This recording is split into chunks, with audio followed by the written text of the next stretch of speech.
Joy, qu'est-ce que tu fais ici? Tu connais quelqu'un par ici? C'est ma maison et je sors. Quoi? Tu possèdes cette grande maison? Comment ça se fait? Je veux dire, comment c'est arrivé? Et quand est-ce arrivé? Parce que je te connais en tant que personne, qui vient d'un foyer pauvre, alors comment gérer? Ma sœur, mon fiancé m'a acheté la maison, c'est Dieu qui fait, et c'est merveilleux à nos yeux. Tu as beaucoup de chance, de voir ce genre d'homme qui change ta vie immédiatement. Est-ce que Dieu est méchant pendant que viens laisse-moi te déposer, puisque je sors? Tu as une voiture aussi. C'est ma voiture, entrez laissez-moi vous déposer. L'émerveillement ne finira jamais. Allez allons-y. Pourquoi n'ai-je pas autant de chance? Tous les hommes qui viennent me chercher en mariage n'ont rien à m'offrir, celui qui se fait appeler ma fiancée, ne peut même pas bien se nourrir, encore moins me nourrir. Qu'est-ce que j'ai fait? Pourquoi je ne peux pas me trouver un gars riche? Pourquoi est-ce que tout ce qui vient à ma rencontre est pauvre? Je n'ai pas de chance du tout. Arrête ça, pourquoi n'es-tu pas reconnaissant? Sois au moins heureux pour celui que tu vois. Pensez-vous que le destin est le même? Il y a des hommes qui sont destinés à avoir de l'argent après s'être installés. Ces hommes se sont mariés sans rien, et avant que vous ne vous en rendiez compte, ils ont commencé à bien faire, et certains vont bien, et quand ils se sont installés et ont commencé à avoir des enfants, faisant beaucoup de dépenses, ils sont devenus pauvres, jusqu'à ce que Dieu leur montre à nouveau la grâce, mais en tout, non-homme créé pour rester pauvre pour toujours, Dieu n'a créé personne pour être pauvre, mais il faut d'abord chercher Dieu, et il faut commencer quelque part. Un début d'une personne ne montre pas le sens de la personne, tout change, alors arrêtez de juger ou de rejeter à cause de l'état actuel, rien n'est permanent. En tant qu'enfant de Dieu, votre intérêt devrait être de rechercher d'abord le royaume de Dieu, comme déclaré dans Matthieu 6 verset 33, puis de laisser d'autres choses à Dieu, c'est son travail, il est celui qui garantit votre avenir, il décide ce qui se passe dans la minute suivante, l'avenir est entre ses mains, c'est pourquoi vous devriez apprendre à le connaître et compter sur lui, puis c'est à lui de décider ce qui sera le mieux, et bon pour vous, en tant que chrétienne, vous devriez être priant pour un homme qui craint et aime Dieu, pas un homme qui est riche, parce que la richesse peut échouer, et quand vous vous mariez pour la richesse, quand elle échoue, vous échouez avec elle, mais quand vous épousez un homme par amour, et cela à la crainte de Dieu, et l'amour de Dieu, même si la richesse n'est plus là, cela ne vous affectera pas, et parce que cela ne vous a pas affecté, vous rebondirez avant de le savoir.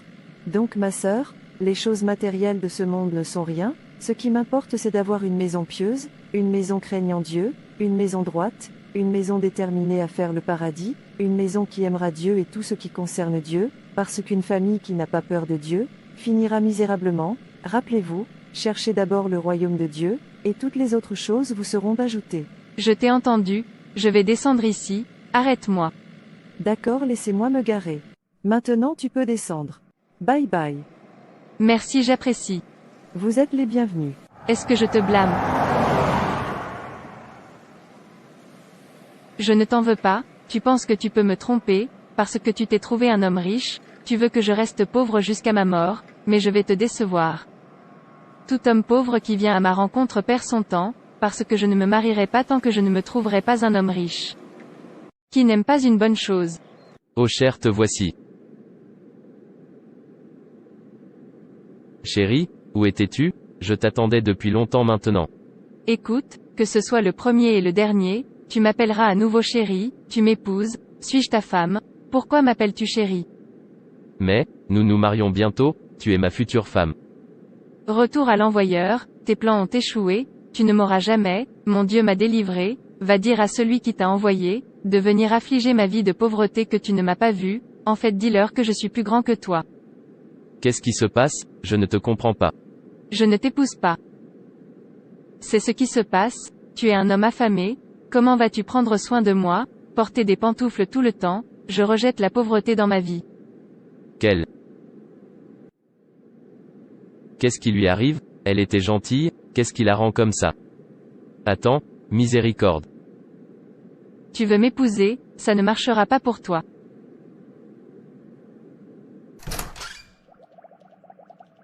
Miséricorde, ton futur mari te cherchait, l'as-tu vu? Mère, arrête d'appeler Peter, mon futur mari, je ne me souviens pas de te l'avoir dit, je veux l'épouser. Mais c'est comme ça que vous l'appelez, et vous me le présentez aussi comme votre futur mari, alors que s'est-il passé? Vous vous êtes battu. De toute façon, si je vous ai dit qu'avant, c'était une erreur, j'ai changé d'avis, il n'est plus mon futur mari. Qu'est-il arrivé? Maman, il est pauvre. Ne voulez-vous pas que votre fille unique épouse un homme riche? Non, mon cher, les choses ne sont pas comme vous le pensiez, rien n'est permanent, un pauvre aujourd'hui peut devenir riche demain, les choses changent, ne jugez aucun homme en utilisant aujourd'hui, vous vous tromperez si vous faites cela, ce que vous devriez rechercher, c'est d'avoir un homme qui a la crainte de Dieu, et l'amour de Dieu. Mère, s'il te plaît, arrête, j'en ai déjà assez entendu. La pauvreté n'est pas la piété, Dieu n'est pas pauvre, il est le créateur des cieux, de la terre et de tout ce qu'ils contiennent. Sortez, vers une haute montagne, et regardez tout, vous voyez à la fois sur terre et dans les cieux, tout est à lui, il les a tous créés, dans sa demeure, ses richesses au-delà de ce qui est vu sur terre, au-delà notre imaginaire. Exemple. L'or que chaque personne sur terre recherche, c'est le sol du ciel. L'or dans sa forme la plus pure, le sol est cette chose sur laquelle nous marchons sur terre, il est sans valeur. Quelle richesse inimaginable est le ciel, si le sol est de l'or. Comment alors pouvez-vous dire que, nous devrions être après la crainte de Dieu et non des richesses, Dieu est-il pauvre? Sauf si vous êtes ignorant. Dieu est riche et riche au-delà de nos imaginations. Les enfants de Dieu devraient aussi rechercher les richesses, Dieu est le propriétaire de tout, les richesses lui appartiennent. Satan n'est pas propriétaire des richesses, il ne peut pas créer. Satan n'a rien créé, et nulle part où vous ne le trouverez jamais, a dit que Satan a créé.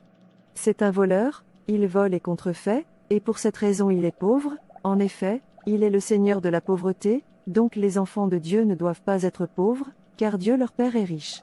Tu as raison, mais, ça ne veut pas dire que, tu ne commenceras pas quelque part, tout a un point de départ, il ne faut pas précipiter les choses, puisque tu sais déjà que ton Père est le propriétaire de toutes les richesses, pourquoi désespérer de richesse alors? Tout ce que vous avez à faire est de chercher d'abord le visage de votre Père, puis il vous donnera ce que vous voulez, étant désespéré d'obtenir ce que vous possédez déjà, signifie que vous ne connaissez pas votre valeur. Depuis que je suis né jusqu'à aujourd'hui, je n'ai pas encore vu une personne à 100% de Jésus, avec une relation parfaite avec lui, dans la pauvreté. L'Écriture elle-même en témoigne, regardez notre Père Abraham, Isaac, Israël encore aujourd'hui, que voyez-vous? Voyez-vous la pauvreté en eux ou dans leur nation? C'est parce qu'ils recherchent d'abord le royaume de Dieu et sa justice, et que leur richesse dure pour toujours, ils mettent Dieu en premier dans leur vie, et Dieu le Père les bénisse, parce qu'il est un Père qui sait ce que son enfant veut, ou a besoin. Regardez Pierre, disciple de Jésus, avant de rencontrer Jésus, il pouvait passer des nuits à pêcher sans rien attraper. Il était pauvre jusqu'à ce que le Créateur lui apparaisse. Et Pierre a eu la sagesse de laisser le poisson et de suivre Jésus. Et que son histoire change, vous devez d'abord suivre Jésus, en vérité et en esprit pour que votre histoire change, cherchez d'abord le royaume de Dieu et sa justice, et toutes ces choses vous seront ajoutées. Matthieu 6 verset 33, je suis encore voir une personne sur terre obéissante à ces paroles de Jésus, et toujours pauvre. Les disciples de Jésus étaient pauvres avant de rencontrer Jésus, mais nous voyons plus tard, Jésus leur disant de ne pas porter d'or, quand ils sont sortis pour prêcher, le même Pierre qui était-on dit aux pauvres de ne pas porter d'or, quand ils vont prêcher, à moins qu'une personne n'ait de l'or, alors pouvez-vous lui dire ça, non seulement qu'ils sont devenus riches, après avoir d'abord cherché le royaume de Dieu, leur nom ne peut jamais être oublié, même après la fin de cette parole, c'est le pouvoir de rechercher d'abord la justice, vous pouvez avoir une période d'entraînement et d'épreuve comme Job, mais vous avez eu la richesse après l'épreuve. Dieu n'est pas pauvre.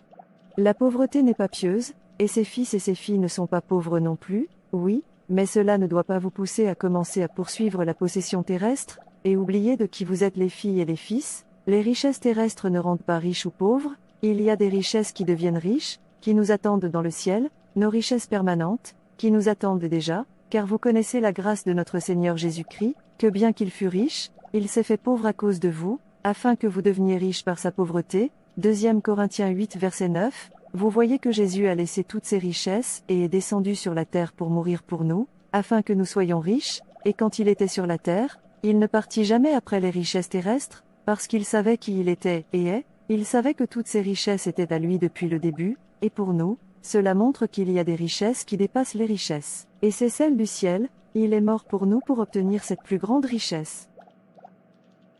Jésus n'est pas mort pour que vous soyez désespérés, pour acquérir des richesses terrestres, ne vous y trompez pas, même si, sur terre, nous sommes toujours bénis par la richesse, mais ce n'est pas la principale richesse pour laquelle Jésus est mort, et la richesse n'est pas seulement des choses matérielles, le bonheur est riche, la paix est riche, l'amour est riche, la santé est riche, utilisez vos yeux pour voir et vos jambes pour marcher est également riche, alors soyez reconnaissant à Dieu, pour ce que vous avez.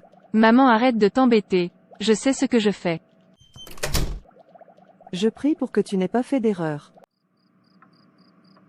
Pourquoi m'a-t-elle traité de cette façon? Je ne m'en souviens pas, l'offensant de toute façon.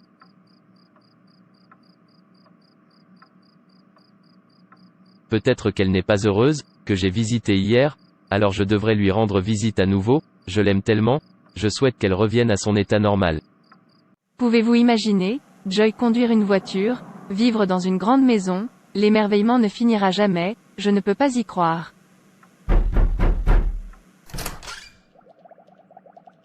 Que fais-tu ici? Je suis venu pour savoir ce que je t'ai fait qui t'a retourné contre moi. Peter, tu n'as rien fait, cherche juste une autre femme à épouser, je ne peux pas t'épouser. Je pensais que tu m'aimais. Je ne t'aime pas, alors au revoir. Ok, je t'ai entendu. Est-ce que le mariage est forcé? Larry, tu vois, je ne peux pas t'épouser, tu n'es pas mon genre. S'il vous plaît, donnez-moi juste une chance, je ferai de mon mieux pour que vous m'aimiez. Non.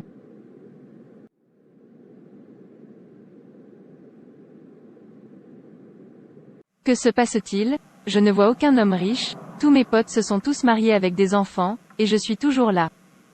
Je pense que je devrais épouser n'importe quel homme que je vois maintenant, qu'il soit riche ou pauvre, je ne deviens plus jeune.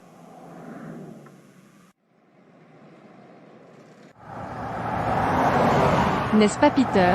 Quand est-il devenu si riche? Pierre. Peter. S'il vous plaît, aidez-moi à arrêter cette voiture.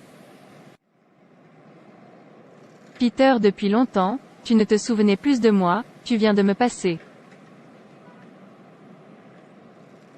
Oui, c'est toi la miséricorde, la femme que je voulais épouser, je te reconnais à peine. Oui, c'est moi. Peter, tu ne me demandes plus, es-tu marié? Bien sûr, je suis marié avec 3 enfants. D'accord, au revoir. Au revoir. Qu'ai-je fait? J'aurais dû être le chanceux. Larry, toi aussi as réussi. Comment se fait-il qu'ils aient tous de l'argent maintenant? J'aurais dû écouter ma mère, et Joy, aucun homme ne vient me voir pour le mariage maintenant.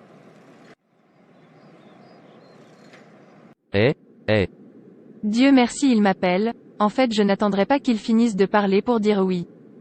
Oui, tu m'as appelé. Non maman, tu n'es pas celle que j'appelle mon amie, elle est là-bas. Il me répond suis-je vieux? Apprenez de moi, Dieu est riche, oui, les enfants de Dieu doivent être aussi riches, oui, mais vous devez d'abord chercher Dieu et sa justice, et toute autre chose vous seront données par-dessus. Matthieu 6 verset 33. Samson avait beaucoup de choses pour lui, il avait le privilège d'une filiation divine, il avait une naissance unique, et était un Nazaréen, c'était un homme bien bâti, et finalement occupé, la position la plus élevée en Israël, en tant que juge, mais il avait un caractère majeur, la convoitise des défauts, cette tendance est devenue flagrante, quand il a vu une femme en Timnath, et a immédiatement demandé à ses parents de la lui prendre pour femme. Le problème n'était pas son désir d'avoir une femme, mais le fait qu'il était gouverné par ses yeux, plutôt que par son cœur. C'est la convoitise qui a fini par lui arracher les yeux, l'a réduit à un broyeur, dans un cachot philistin, et l'a conduit à une tombe précoce. Avait Samson, comme Job, fait l'alliance de l'œil, il aurait vécu une vie plus épanouie, et terminé plus glorieusement. Dans un monde inondé de luxure, un monde où les livres, les médias, Internet et les rues regorgent de représentations de l'immoralité, et d'autres formes de méchanceté, l'homme pieux doit être extrêmement prudent. La connexion entre les yeux et le cœur c'est bien connu, si tu nourris tes yeux de choses impures, ton cœur sera pollué. Souvent, la convoitise des yeux précède la convoitise de la chair. Pour vous garder de la convoitise, arrêtez donc de prendre des dispositions pour la chair, en facilitant le regard ou en méditant sur l'objet de la tentation. Cela n'est possible que pour ceux qui ont été sauvés, par la repentance et la foi en Christ. Si vous n'êtes pas sûr de votre salut, pourquoi ne pas franchir les étapes maintenant? Merci d'avoir regardé. Et s'il vous plaît, abonnez-vous, aimez, et partagez. Que Dieu vous bénisse. Et rappelez-vous, Jésus vous aime.